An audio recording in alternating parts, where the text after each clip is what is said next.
Hey everybody, I'm Rebecca. And I'm Allison.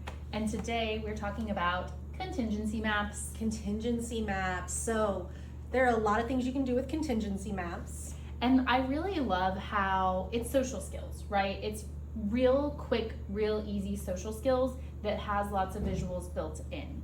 And so that's to me one of the most powerful parts of contingency maps, because you can add it into a social skills lesson and it really reinforces what you guys are talking about. Absolutely. And it kind of helps your student to stop and think about what their choices are. So you can use a contingency map several ways. You can use it for behaviors that they've experienced in the past. You can use it after a behavioral episode. The most important thing with this is a pre-teach kind of situation. So you don't want to pull out the contingency map in the middle of challenging behavior and try to walk through it.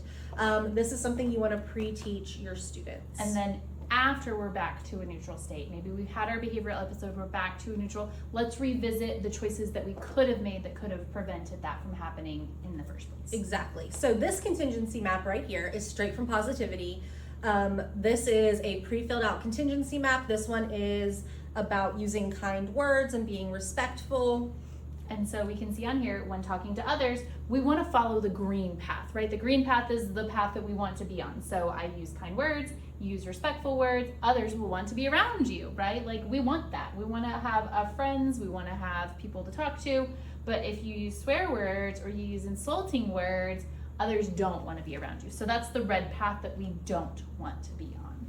So the other great thing about Positivity is not only do they have some ready-made contingency maps, you also can have a blank one. Here's an example of another blank one so that you can customize it to your students' specific needs. Right, so I've made them before using Positivity where I actually put the student's picture in there and said, you know, when Johnny has a question, he raises his hand. He waits for his teacher to call on, he gets the help from his teacher. Or when Johnny needs help, he calls out. He has to lose an opportunity for his token board. He doesn't get the help at the same, rate that maybe he could have had he just raised his hand, right? Yep. And so you can personalize it specific to the kids, specific to the behavior.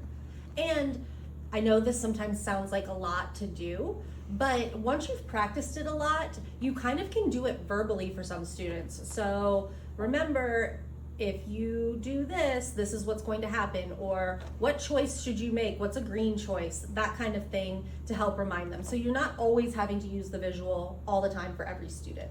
Right, and you can even also help them if they're an old enough student, they could make their own contingency map. So in our social skills segment, we're talking about being kind to our friends.